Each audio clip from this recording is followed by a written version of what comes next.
On dirait un nom de maladie, la bleuite. Et peut-être était-ce réellement une maladie. Une maladie qui a décimé les rangs du FLN pendant la guerre d'Algérie. Une maladie insidieuse et mortelle, volontairement introduite dans les maquis algériens par l'armée française. Nous allons y venir en compagnie de M. X, qui m'a accordé cette semaine un nouvel entretien. M. X, qui, peut-être vous en souvenez-vous, m'a déjà apporté la preuve qu'il avait, personnellement, joué un rôle important en Algérie.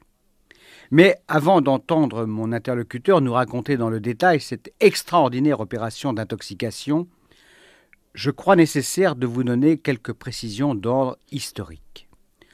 Tout commence le 8 novembre 1956. Ce jour-là, le général Salan est désigné comme commandant de la 10e région militaire et commandant suprême en Algérie. 2 mois plus tard, Salan est convoqué par le ministre résident Robert Lacoste. Celui-ci l'informe que sur l'ensemble du département d'Alger, il va donner tous les pouvoirs de police à la 10e division de parachutistes commandée par le général Massu. Une décision grave, inédite et très importante, car cela signifie que l'autorité civile se dessaisit de ses pouvoirs et les confie à l'armée. On sait ce qu'il en adviendra. Certes, les paras de Massu gagneront la bataille d'Alger et la ville recouvrera le calme, mais ils multiplieront aussi les exécutions sommaires et généraliseront l'emploi de la torture. Qui sont les hommes à qui on attribue ces pouvoirs de police? La plupart ont déjà combattu en Indochine, où ils ont fait face à une véritable armée organisée, surtout dans les dernières années. Mais certains, comme le colonel Trinquier et ses officiers, en sont revenus avec des idées bien précises sur les méthodes à appliquer en matière de guerre anti-subversive. Des idées qu'ils ont d'ailleurs, paradoxalement, piochées dans les théories de Mao Zedong. C'est ainsi, nous l'avons appris au cours d'un précédent récit de M. X, qu'ils ont créé en Indochine des maquis pro-français formés de combattants autochtones, avec une contrepartie de taille. Pour obtenir le soutien de ces maquisards anti-vietmines, il leur fallait aussi se transformer en trafiquants d'opium. C'est donc à ces hommes férus d'actions psychologiques et de guerre anti-subversive que l'on confie les pouvoirs de police à Alger. Il leur faut d'abord s'adapter à la guérilla urbaine. Les attentats sont quotidiens et le FLN règne en maître sur la Casbah. Son organisation, parfaitement cloisonnée, compte plus de 1000 combattants et 4500 autres militants sont chargés de les soutenir et de collecter des fonds. Et surtout, le FLN jouit incontestablement du soutien de la population musulmane. Il s'agit donc pour les paras de Massu de briser cette organisation en faisant d'abord pression sur la population arabe, Trinquier, car c'est lui qui va d'abord être aux commandes, met en place un DPU, un dispositif de protection urbaine. Son but officiel, faire participer l'ensemble de la population, musulmane et européenne, à sa propre protection. 7500 hommes, la moitié d'une division, sont affectés au DPU. Première tâche, ficher tous les habitants de la Casbah et des bidonvilles.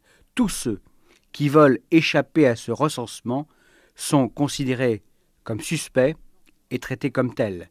Mais surtout, on encourage la délation à grande échelle. Très vite, les résultats sont là. Les chefs locaux du FLN sont pris les uns après les autres. Ceux qui ne sont pas tués ou arrêtés doivent fuir la zone algéroise. Le dernier à résister se nomme Yassef Saadi. Mais il finit par tomber à son tour. La bataille d'Alger est pratiquement gagnée. Mais ce que l'on sait moins, c'est que cette victoire n'a été possible que parce que des militants du FLN ont été retournés, ont accepté de collaborer avec les paras et ont dénoncé les leurs. C'est cela, la bleuite. Pourquoi? Parce que ces traîtres à leur cause étaient vêtus de bleu de chauffe, une sorte d'uniforme qui rapidement va terroriser toute la Casbah, la Casbah où désormais plus personne ne fait confiance à personne.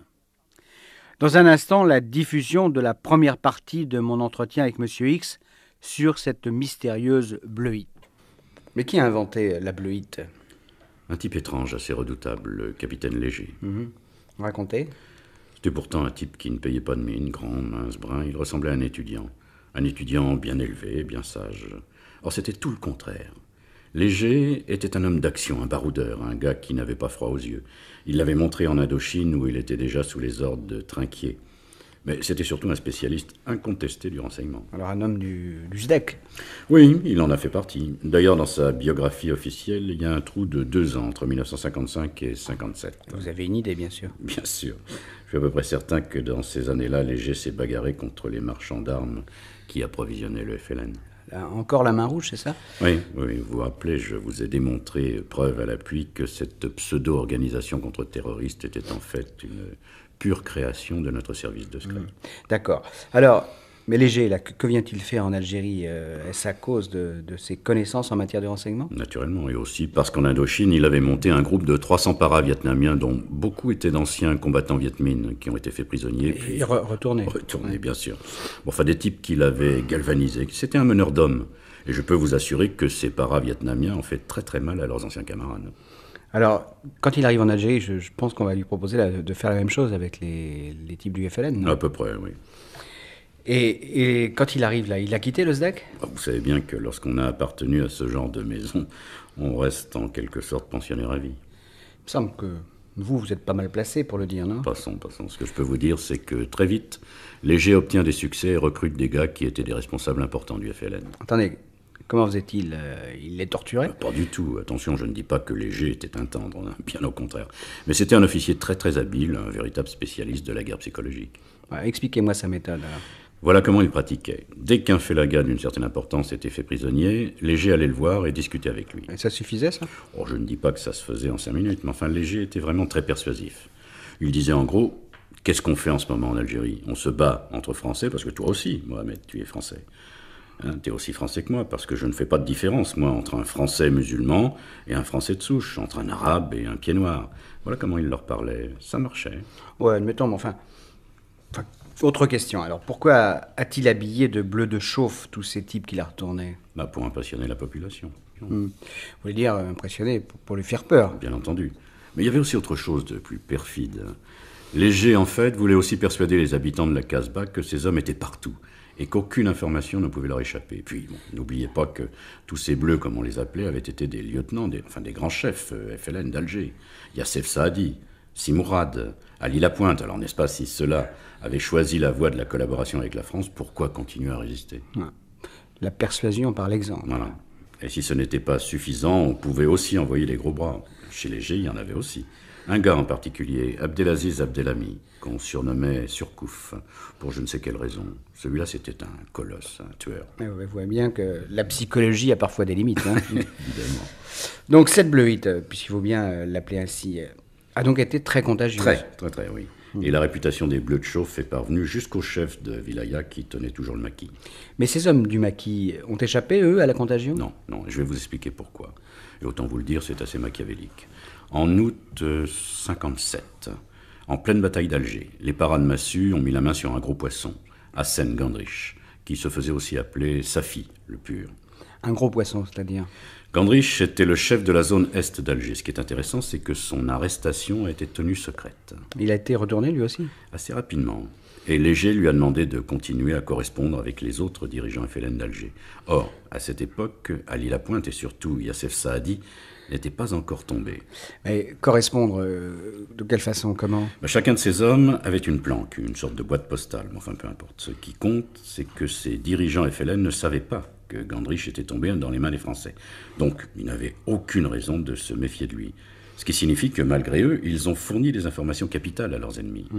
Mais je comprends. Et ça a duré longtemps, ce petit manège? Quelques précieuses semaines. Et soudain se passe un événement inespéré pour le capitaine Léger. Yassef Saadi sent qu'il va bientôt être arrêté à son tour. Seulement, il faut assurer la continuité de la lutte. Alors il nomme Gandrich responsable militaire de la zone d'Alger. Et mieux, pour authentifier cette nomination, il la communique au chef de la Wilaya 3, le célèbre Amirouche. Donc Léger, maintenant, avec Gandrich, là, manipule l'homme qui est le patron militaire du FLN à Alger. Oui, avouez que c'est quand même un coup de maître. On peut voir les choses ainsi, oui. C'est pas fini, car les paras, à peu près à la même époque, arrêtent le chef de la zone ouest, Mohamed Hani, et lui aussi accepte de collaborer. Et j'avoue, franchement, hein, malgré vos explications, j'ai toujours du mal à comprendre comment tous ces types du FLN qui s'étaient battus durement contre l'armée française ont craqué aussi vite. Je crois qu'il y avait aussi chez eux une grande part de lassitude. Ils s'étaient durement battus, c'est vrai. Ils avaient mis Alger à feu et à sang en provoquant des attentats terriblement meurtriers, mais ils découvraient soudain qu'en très peu de temps, leur organisation avait été démantelée, leurs hommes arrêtés, tués. Alors, à quoi bon continuer ? Continuer, peut-être que non, mais trahir, c'est quand même autre chose. Alors imaginez qu'ils ont eu également peur pour leur vie. Les corvées de bois, vous vous souvenez, ça existait. Ces soi-disant corvées au cours desquelles les Félagas étaient froidement abattus dans le dos. On prétendait ensuite qu'ils avaient tenté de fuir. Et puis souvenez-vous, comment appelait-on ces types qu'on retrouvait noyés dans le port d'Alger ? Vous vous souvenez pas de ça ? Si. Les crevettes Bijard. Bon, ça fait réfléchir. Ouais. Tout à fait, oui. Mais reprenons. Donc, à ce moment-là, c'est-à-dire après la bataille d'Alger, Léger contrôle l'organisation FLN de la ville. Au fond, c'est lui le vrai chef du FLN algérois. Exactement. Mais ces deux hommes-là dont vous avez parlé... Gandrich et Hani. Ouais, j'imagine que Léger ne les habille pas de bleu de chauffe, ceux-là. Bien évidemment, il les tient cachés.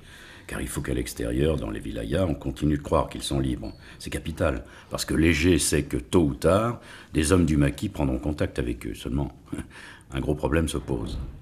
Pour que Gandrich et Hani continuent d'être crédibles, il faut qu'ils agissent. C'est-à-dire qu'ils continuent à poser des bombes ou à perpétrer des actions terroristes. Oui, cela, je vous le dis, c'est un vrai casse-tête pour le capitaine Léger et ses chefs. Après avoir effectué cet enregistrement avec M. X, j'ai naturellement feuilleté l'ouvrage le plus important et sans doute le plus complet sur la guerre d'Algérie. Je veux parler de l'ouvrage d'Yves Courrières, paru chez Fayard.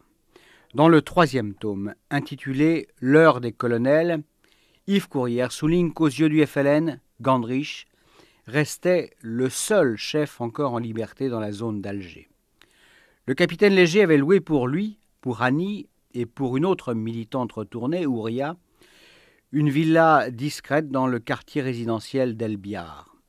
Et Courrières explique très bien ce qu'attendent les Français et en particulier le colonel Godard, le chef de Léger.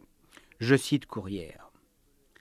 Godard se doutait que le FLN, dont les réseaux algérois avaient été démantelés, allait essayer de reprendre contact avec la population et tenter de se réimplanter grâce à des éléments venus des maquis et inconnus de ses services. Le front ne pouvait rester sur cet échec. Il ne se trompait pas. La bataille d'Alger avait transformé en policiers chevronnés ces paras qui ne rêvaient que combats purs et durs, où l'on respectait l'ennemi en l'affrontant, et qui avaient tant protesté contre la mission policière que les civils leur avaient imposée. Godard était devenu maître flic, il prévoyait tout. Retrouvons M. X. J'ai arrêté l'enregistrement au moment où il me disait que pour être crédible, les chefs FLN arrêtés et retournés devaient obligatoirement passer à l'action. Bon, autant vous le dire tout de suite, les supérieurs hiérarchiques de Léger n'étaient pas chauds pour organiser des faux attentats. D'autant que la population algéroise goûtait le calme qui s'était instauré après la bataille d'Alger. Et Léger lui-même qui... Lui, c'est autre chose. C'est un fonceur. Cette opération de retournement, c'est son œuvre, c'est sa chose. Et il est bien décidé à la sauvegarder à tout prix. Alors, il a fait le siège de ses supérieurs et il leur a dit il y a urgence. Pourquoi urgence ? Parce que les chefs des wilayas s'impatientaient. Ils avaient envoyé à Gandrich et Hani des armes, des munitions, des grenades, des bombes, et rien ne se passait à Alger. Ça devenait suspect. Puis il y avait autre chose, il y avait un argument très subtil que Léger a utilisé. Il leur a dit en substance, à Godard, qui était son chef, si on ne commet pas de faux attentats, les autres, ceux du maquis, vont descendre à Alger, et eux, ils vont commettre des vrais attentats et faire des dégâts, mais des dégâts sanglants. Oui, c'est en effet assez culotté et subtil. Ouais. Très subtil, oui, mais ça ne vous surprendra pas après le portrait que je vous ai fait du capitaine Léger. Pas trop, mais alors il a réussi à convaincre ses chefs ? Oui, parce que Léger était persuadé que s'il ne passait pas à l'action, la catastrophe était inéluctable. Mais attention, on lui a quand même dit d'accord pour les attentats, à condition qu'il n'y ait ni mort ni blessé. Uniquement des dégâts matériels. Voilà. Et comment a-t-il procédé ? Il a commencé par faire éclater une grenade dans les propres locaux de son commando, des Bleus de Chauffe. en veillant bien sûr à ne blesser aucun homme. Et c'était très malin parce que ça prouvait aux autres, les hommes des wilayas, que le FLN d'Alger était encore puissant, puisqu'il n'hésitait pas à s'attaquer directement à son ennemi le plus redoutable. Ouais, oui, mais bon, une grenade, ça devait quand même pas suffire, non? C'est juste, alors Léger va passer au stade supérieur. Quoi, une bombe? Pire, un montage cynique et pour tout dire assez révoltant. Expliquez. Ça se passe en 3 temps. Premièrement, Léger, accompagné de son adjoint Surcouf. Ah oui, le tueur. Oui, le tueur. Donc Léger va arrêter un félaga. Pour lui, ce n'est pas compliqué, il a la liste de tous les gars encore en liberté dans la zone d'Alger. Deuxièmement, il s'arrange pour que le type essaie de fuir. Aussitôt, Surcouf l'abat d'une rafale de mitraillette. Troisièmement, Léger appelle par radio une patrouille de para. Et il explique posément, en montrant le cadavre du félaga, ce type-là a essayé de s'échapper à un contrôle, il vous a balancé une grenade, vous l'avez tué. Et les paras marchent dans cette histoire. Que voulez-vous qu'il fasse d'autre? Léger est capitaine, et tout le monde à Alger sait que c'est lui l'homme des bleus de chauffe. Donc les paras obéissent. Oui, et pour faire une bonne mesure, Léger dégoupille devant eux une grenade et il la lance contre le véhicule des paras. Pour faire plus vrai. Bien sûr. Et je comprends mieux maintenant pourquoi vous me disiez que Léger n'était pas un tendre. Parce que, bon, c'était quand même un assassinat commis de sang-froid, ça. Oui, mais c'était la guerre. Vous croyez que ça excuse tout? Non, certes. Et je ne vous ai pas dit que j'approuvais. Enfin, Léger était comme ça, il était prêt à tout pour réussir son affaire. C'était ça qui comptait, uniquement ça. Et alors, est-ce que ces deux faux attentats ont calmé les hommes du FLN, enfin du maquis? Pendant un certain temps, oui. Mais très rapidement, ils ont estimé que les journaux n'en avaient pas assez parlé. Ce qu'ils voulaient, eux, c'était frapper l'opinion musulmane, hein, vous comprenez? Après le désastre de la bataille d'Alger, ils avaient peur que la population ne se résigne. Et abandonne la cause du FLN. Évidemment. Or, dans ce genre de guerre, une organisation clandestine ne peut pas continuer le combat si elle n'est pas soutenue par la population. Léger l'avait bien compris, lui, puisqu'il travaillait justement à faire en sorte que les musulmans affolés par les retournements et les délations ne sachent plus à qui faire confiance. La guerre, donc, se jouait sur le terrain, mais aussi dans les têtes. Ouais. Revenons à Léger. Est-ce qu'il sait, lui, qu'il n'a pas réussi à convaincre durablement le FLN des wilayas? Bien sûr. Et assez vite, il apprend l'existence d'un commando qui va arriver à Alger. Un commando chargé de perpétrer de nouveaux attentats. Alors là, que va-t-il faire là? Il frappe le premier. Encore un faux attentat? Non, il décide d'attaquer au cœur même de la cible. Et au cours d'une opération terriblement risquée, il se rend lui-même avec une dizaine de ses hommes, tous des félagas retournés dans le maquis. Et comme ça, ils vont pouvoir se faire passer pour des militants du FLN? Oui. Léger aussi? Léger aussi. Il est brun, il a le teint mat, il peut passer pour un kabyle, et puis il parle parfaitement l'arabe et le kabyle, ça aide. Mais quel est son objectif, là, en tentant ça? Tout simplement capturer l'état-major de la zone et éliminer le commando qui doit agir à Alger. Et il réussit? Oui. Léger était vraiment un type gonflé, et les conséquences de cette opération vont être formidables pour lui. Car il va imaginer un nouveau piège, un piège mortel. Une nouvelle fois, je me suis reporté à l'excellent ouvrage d'Yves Courrières sur la guerre d'Algérie. Mon confrère évoque cette opération commando du capitaine Léger dans la région de Borj Menayel. Courrières raconte qu'à 4 heures du matin, tout l'état-major de la zone, 11 personnes au total, a été arrêté. Léger a ensuite fait appeler 2 compagnies de paras en renfort. Toutes les installations, ateliers de fabrication de bombes et de réparation d'armes, infirmeries, caches, ont été détruites en 2 heures. Explosifs, armes et documents ont été saisis et ces derniers immédiatement exploités. Le chef de la zone, un certain Sabri, offre aussitôt de collaborer avec Léger.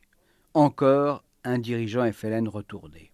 Un dirigeant qui parle et dénonce le commando qui devait frapper dans Alger.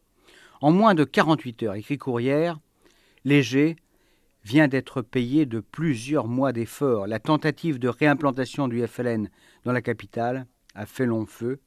Il faudra attendre les derniers mois de la guerre pour que le front puisse à nouveau manifester son autorité sur la ville blanche. Mais reprenons la diffusion de mon interview de M. X. Il disait qu'à l'occasion de cette audacieuse opération dans le maquis, Léger allait imaginer un nouveau piège. Écoutons-le. Léger avait donc mis la main sur des proies très importantes, mais il avait aussi recueilli un grand nombre d'informations très intéressantes. C'est ainsi que beaucoup d'autres hommes et femmes, militants et sympathisants FLN, ont été identifiés et arrêtés. Et parmi eux, une très jeune et jolie fille, Tadjer. Et bien sûr, il a dû essayer de la retourner, elle aussi. Hein. Bien sûr. Il a chargé de cette besogne Gandrich, l'ancien chef de la zone est d'Alger. Et apparemment, la jeune Tadjer a accepté de collaborer avec les Français. Pourquoi cet apparemment? Eh bien, apparemment, parce que assez rapidement, Gandrich s'est rendu compte que Tadjer était coriace et que ses convictions pro-FLN n'étaient nullement entamées, même si elle feignait de dire le contraire. Alors, comment ont-ils fait? Si on la relâche, a dit Gandrich, elle retournera illico rejoindre un maquis FLN. Donc on la garde. Un petit moment, oui, juste le temps de la mettre en confiance. Mais j'avoue, je ne comprends pas pourquoi essayer de la mettre en confiance, puisqu'on sait qu'on n'arrivera pas à la convaincre. Parce qu'une idée assez diabolique vient de germer dans le cerveau de Léger. Racontez, alors. Bien, il se dit que si cette fille est fidèle au FLN, pourquoi ne pas se servir de cette fidélité au lieu de perdre notre temps à la retourner? Mais s'en servir pour faire quoi? Pour intoxiquer le FLN. Une vraie, une pure, on n'ira pas la soupçonner. Donc il faut se débrouiller pour lui communiquer des informations erronées, bien sûr, et ensuite la lâcher dans la nature. Elle n'aura rien de plus pressé que d'aller transmettre ces informations au FLN. C'est en effet assez diabolique, mais comment lui communiquer ces fausses informations sans qu'elles nourrissent des soupçons? Là, c'est le deuxième coup de génie de Léger. Il faut, je vous l'ai dit, mettre la jeune fille en confiance, c'est-à-dire lui faire croire qu'on pense vraiment qu'elle a accepté de jouer le jeu des Français. Donc, on la laisse aller et venir dans la villa où Léger cache ses agents retournés. Et lorsqu'elle jette un œil curieux sur les documents qui traînent sur les bureaux, on feint de ne rien voir. Je commence à comprendre, ces documents, ce sont des faux. Exactement, des documents forgés par Léger à partir de papiers authentiques du FLN. Et que contiennent ces papiers? Des noms, beaucoup de noms. Des noms d'informateurs de Léger, de faux informateurs, bien sûr. Mais Tadjer, en découvrant ces noms, est effaré. Sur ces listes, il y avait le gratin de la Wilaya 3, en particulier le chef de la zone 1, Mayouz, qui était entouré de traîtres. Est-ce que c'était pas quand même un peu gros? Non. Tadjer ne pouvait avoir aucun doute sur l'authenticité des documents et sur l'ampleur de la traîtrise. Et pourquoi? Parce qu'elle avait quotidiennement sous les yeux des preuves vivantes de la trahison. Ces Gandrich, Annie, Sabri avaient été des membres éminents du FLN. Des chefs respectés, incontestés, et pourtant ils étaient passés du côté de la France. Alors, pourquoi les maquis ne seraient-ils pas eux aussi infiltrés, vous comprenez? Ouais. Et Léger espère que la jeune fille va aller informer le FLN de ses découvertes. Bien sûr, c'est ça. Un jour, Léger lui rend la liberté. Et bientôt, dit-il, j'aurai besoin de toi. Une mission importante. Tadjer promet de revenir dès que le capitaine fera appel à elle. Mais en fait, dès qu'elle est dehors, elle disparaît. Direction le maquis. Oui. Elle file voir Mayouz, le chef de la zone 1 de la Wilaya 3. Et là, elle déballe tout. C'est le commencement d'une fantastique et sanglante épuration dans les rangs du FLN. Le début d'une réaction en chaîne incontrôlable. Et pourquoi incontrôlable? Non, laissez-moi vous expliquer. Quand la délation est en marche, on ne peut plus l'arrêter. Les hommes dénoncés par la jeune Tadjer ont été torturés. À leur tour, pour échapper à leur bourreau, ils ont dit n'importe quoi, accusés d'autres camarades, et ainsi de suite. Et ces faux traîtres étaient immédiatement tués, j'imagine. Naturellement. Ça ne s'est pas arrêté là. La contagion a gagné la Wilaya 4, celle qui était dirigée d'une main de fer par Amirouche. Et celui-là, c'était un féroce qui avait déjà une tendance naturelle à avoir des traîtres partout. Donc, il a fait fusiller ou égorger des cargaisons de Djounoud soupçonnés d'être des espions à la solde des Français. Et est-ce qu'on a une idée chiffrée des dégâts causés par cette entreprise d'intoxication? Après coup, on a estimé que des milliers de combattants FLN avaient ainsi été éliminés par leurs propres frères. Des milliers? Oui. Aussi invraisemblable que cela paraisse, Léger lui-même n'en attendait pas tant, je vous l'assure. Et Tadjer, qui était à l'origine de ce massacre malgré elle? Eh bien, elle a été une des premières victimes de cette campagne de terreur. Je comprends pas, qu'est-ce qu'on pouvait lui reprocher à elle? Mayouz savait qu'elle avait été arrêtée par les paras. Pourquoi l'avait-on relâchée? N'était-elle pas elle-même une traîtresse qui ne livrait des noms que pour se dédouaner? Donc Mayouz l'a torturée et l'a ensuite exécutée. Ouais, c'est horrible. Et à votre avis, le capitaine Léger, savait-il qu'elle finirait ainsi lorsqu'il lui a rendu la liberté? Sans aucun doute. C'était le sort de tous les militants qui avaient été arrêtés. Libérés, ils étaient considérés comme suspects. On a vu la même chose en France dans la Résistance. Donc il l'a sciemment envoyé à la mort. Oui, mais comme on dit aujourd'hui, ça n'était pas son problème, je vous l'ai dit. Léger, c'était un type qui, lorsqu'il faisait la guerre, n'avait aucun scrupule et ne reculait devant rien. La Bleuite, sur le strict point de vue des résultats militaires, a été une réussite grâce à lui. Enfin, je vous le dis franchement, c'était vraiment la pire des maladies, parce qu'elle avilissait les corps et les âmes. Une belle saloperie, en vérité. Dans La piscine, un livre consacré au SDEC, Roger Faligot et Pascal Kropp estiment à 4000 le nombre de combattants FLN tués à la suite de cette manœuvre d'intoxication initiée par le capitaine Léger. D'autres auteurs citent le chiffre de 5000. Et pourtant, la Bleuite et plus largement toutes ces entreprises de désinformation dont nous a parlé M. X ont-elles été aussi efficaces qu'on le prétend? Je me suis reporté à un livre récent écrit par un Américain, Douglas Porch, sur l'histoire des services secrets français. Je cite cet auteur. Il est incontestable que la Bleuite introduisit la confusion à l'intérieur des wilayas. Jointe à d'autres innovations telles la ligne Maurice qui isola le théâtre des opérations, elle fragilisa à l'extrême les forces rebelles de l'intérieur. Cependant, les méthodes de contre-espionnage et de guerre antisubversive ne pouvaient donner leur pleine efficacité tant qu'elles servaient une politique inadaptée. En renforçant la haine à l'égard de la France au sein de la population musulmane, elles contribuèrent finalement à la défaite de celle-ci. Plus loin, Douglas Porch est encore plus sévère, je le cite à nouveau. Les services secrets français souffrirent de leur propre bleuite, sorte de délire qui se reporta toujours davantage sur le gouvernement et en fin de compte sur leurs compatriotes. Embourbés dans la lutte, ils se coupèrent de leur base politique et perdirent de vue les buts ultimes d'une guerre qu'ils menaient avec tant de détermination. À terme, ils ne donnèrent à voir d'eux-mêmes que le reflet de leurs adversaires, factieux, brutaux, méfiants, et pour finir, déloyaux. Bref, selon cet auteur, ces hommes dont nous a parlé M. X finirent par être victimes d'eux-mêmes. Je vous retrouve samedi prochain pour un nouvel entretien avec M. X.